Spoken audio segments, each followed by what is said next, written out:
So right ladies and gentleman, আমরা চলে আসছি প্রিন্সদার কাছে। প্রিন্সদা কিছুদিন আগে একটা ট্যুর দিয়ে আসছে with his full family. So আজকে একটু জানি যে সে কেমন দিল ট্যুর, কেমন কি হলো, কারণ নেক্সট টাইম হয়তো বা আমরাও ট্যুর দিব, আমরা একটু শিখি। এবং আপনারাও যারা ট্যুর দিতে চাচ্ছেন তাদের জন্য ভিডিওটা খুবই হেল্পফুল হবে, আর যারা ট্যুর দিতে চাচ্ছেন না তারা চাইলে ভিডিওটি স্কিপ করতে পারেন। So, আমরা যাচ্ছি। হ্যালো, সবাইকে অনেক অনেক ধন্যবাদ জানাই। বিশেষ করে আশিককে আমরা অনেক ধন্যবাদ দিই যে আশিক আসলে এই অনেক সুন্দর সুন্দর ভিডিও আপনাদের সামনে নিয়ে আসে, এবং আসলে যেগুলো খুবই দরকার মানুষের প্রয়োজনের, মানুষ আসলে কি চায় সেই ধরনের ভিডিও আমি দেখি, সে এগুলো নিয়ে আসে, আমারও ভালো লাগে। তো আজকের আসলে আমি যে বিষয়টা নিয়ে কথা বলতে চাই, যে আসলে আশিক জানতে চাচ্ছে আমি আসলে এই দেশের বাইরে যে ট্যুরগুলো দিই, কিভাবে ট্যুরগুলো দিই, বা আসলে কিভাবে আমরা ভিসা পেতে পারি, বা কিভাবে আমরা সেখানে যেতে পারি। আসলে এই ট্যুর দেওয়ার ক্ষেত্রে আমি যে বিষয়টা সবচেয়ে বড় মনে করি, যে আপনার মন মানসিকতা আগে সেট আপ করতে হবে। আপনি আসলে কোথায় যেতে চান, বা আমি সাপোজ একটা এক্সাম্পল দিয়ে, আপনি হয়তো এই মুহূর্তে মনে করেন যে আপনি থাইল্যান্ড যাবেন। তো আপনার প্রথমে আপনার মাইন্ডটা সেট আপ করতে হবে যে আমি থাইল্যান্ড যাব। যেহেতু এখন ডিজিটাল যুগ, আমরা ইউটিউবে সব কিছু দেখতে পাই যে আসলে কোথায় যাব, কি করব, এই বিষয়গুলো আপনার মাথার ভিতরে গ্রো করতে হবে, কতদিন সেখানে স্টে করবেন। তারপরে প্রথম যে পদক্ষেপটা আমি বলতে চাই, যে আপনার তো একটা পাসপোর্ট থাকা লাগবে এবং আপনার ভিসা থাকা লাগবে। আর এই ভিসার জন্য আপনাকে থাই এম্বাসি ঢাকাতে আপনাকে অ্যাপ্লাই করতে হবে। আপনি নিজে অ্যাপ্লাই করতে পারেন, এবং আপনি কোনো এজেন্সির মাধ্যমে অ্যাপ্লাই করতে পারেন। তো আপনি যখন অ্যাপ্লাই করবেন, আপনাকে হয়তো তারা ওখান থেকে কল করবে। সেই কল করার পরে আপনি যদি তাদের সঠিক উত্তর আপনি দিতে পারেন, খুবই ভালো। আর যদি মনে করেন তাদের একটু সন্দেহ হয় যে আপনি আসলে কেন যাচ্ছেন, তারা ঠিক বুঝতে পারছে না, তখন আপনাকে হয়তো তারা ডাকবে এম্বাসিতে ইন্টারভিউয়ের জন্য। এখন ইদানিং দেখছি একটু বেশি মানুষকে তারা ইন্টারভিউতে ডাকছে। থাই এম্বাসি, এটা আমেরিকান এম্বাসির পাশে এই এম্বাসিটা। তো আমাকেও ডাকা হয়েছিল যে আসলে আমি কেন যাচ্ছি। আহ, তো আমি আসলে তাদেরকে বোঝাতে সক্ষম হয়েছিলাম যে আসলে আমি আমার পরিবার নিয়ে আমি বেড়াতে যেতে চাই। থাইল্যান্ড আমার খুব ভালো একটা, মানে আমার ফেভারিট একটা কান্ট্রি, সেখানে খুবই ভালো লাগে আমার। তাদের কালচার বা ওই দেশটা ঘুরতে, বিশেষ করে পাতোয়া, ব্যাংকক, এসব জায়গাগুলো অনেক ট্যুরিস্ট আসে। খুবই সুন্দর জায়গা। তো আমি ইউটিউবে এর আগে বেশ কিছু সার্চ দিয়েছিলাম, এবং আমি সেখান থেকে কিছু এক্সপিরিয়েন্স নিয়ে আমি তাদেরকে বলি যে আসলে এই জায়গাগুলো আমার খুবই ফেভারেট, এবং আমি খুবই ভালোবাসি থাইল্যান্ড। আমার এই জন্য আমার পরিবার নিয়ে ঘুরতে খুবই আমার স্বাচ্ছন্দ্য বোধ মনে হচ্ছে।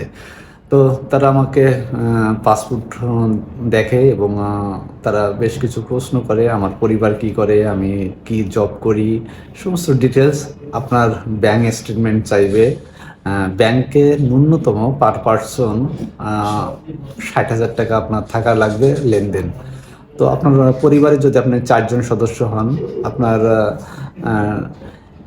1 থেকে 2 লাখ টাকা এরকম একটা অ্যামাউন্ট যদি আপনি দেখাতে পারেন, 2 লাখ টাকা একটা অ্যামাউন্ট থাকলে মোটামুটি হবে। তার বেশি আপনার খুব একটা তারা দেখতে চায় না। তারপরে আপনার যে কাজটা করতে হবে, আপনার হয়তো ভিসা ওরা সম্ভবত 3 মাসের দেয়। আপনার মাল্টিপল ভিসা এক চান্সে দেয় না, ওরা 3 মাসের ভিসা দেয়। তো আপনার ওই 3 মাসের ভিতরে আপনাকে এয়ার টিকিট কনফার্ম করতে হবে। এখন তো এয়ার টিকিট যে কেউ বাসায় বসে কাটতে পারে। সো দাদা, মোটামুটি কোন কোন জায়গায় ঘুরেছেন এবার? ট্যুর কোথায় কোথায় দিলেন? এবং ঈদটা তো এবার আপনি ঈদ করেছেন, আমরা তো আসলে ঈদ করতে পারি নাই। মানে আমরাও করেছি আলহামদুলিল্লাহ। তো আপনি কোথায় কোথায় দিলেন? আমি দেখছিলাম ঈদের মধ্যে, আসলে আমি দাদার ইয়েগুলোই দেখছিলাম যে পুরো ঈদটাই মনে হচ্ছে তার এবার। আসলে আমার ট্যুরটা ঈদের আগের থেকেই ছিল। ঈদের আগে ছিল বেশিরভাগ ট্যুরগুলো। প্রথমে আমি থাইল্যান্ড যাই। থাইল্যান্ড, বাংলাদেশ থেকে থাইল্যান্ড? বাংলাদেশ থেকে আমি থাইল্যান্ড।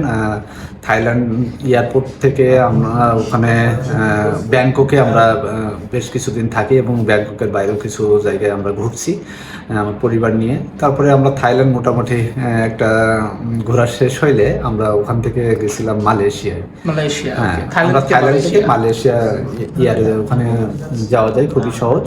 তারপরে মালয়েশিয়া আমরা কাঠমান্ডুতে বেশ এরিয়াটা ঘুরছি এবং কাঠমান্ডুর বাইরেও বেশ কিছু জায়গা ঘুরছি, খুবই সুন্দর এবং খুবই মজা। আসলে এই ঘোরার অভিজ্ঞতাটা আসলে বলে আমি শেষ করতে পারি না, কারণ আসলে এত এনজয় করে আমার ছেলেমেয়েরা এবং আমার ওয়াইফ, আমরা অনেক মজা পেয়েছি। আসলে সেটা বাস্তবে না গেলে বলা যায় না যে আসলে এই নতুন জায়গা, নতুন অভিজ্ঞতা সব মিলে খুবই একটা সুন্দর সময় কাটছে। তারপরে আমরা সিঙ্গাপুর যাই মালয়েশিয়া থেকে। সিঙ্গাপুর অনেক সুন্দর জায়গা এবং খুবই কি বলে যে একটা ধনী দেশ।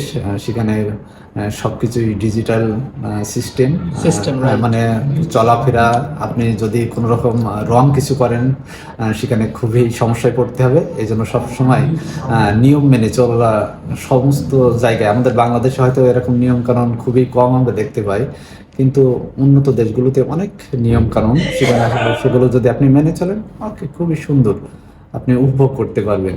তো তারপরে আমরা সিঙ্গাপুর থেকে বাংলাদেশে আসি এবং বাংলাদেশে আসে তারপরে কিছুদিন পরে আবার গেলাম ইন্ডিয়াতে।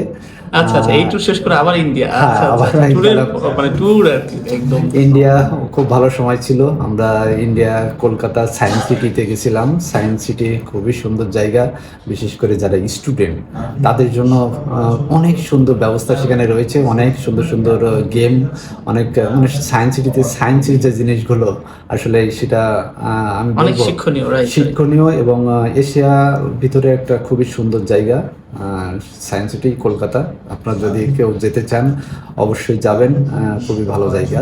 তো কলকাতায় অনেক হিস্ট্রিক্যাল সিটি, দেখার অনেক কিছু আছে এবং শপিং করারও অনেক সুন্দর সুন্দর জায়গা আছে।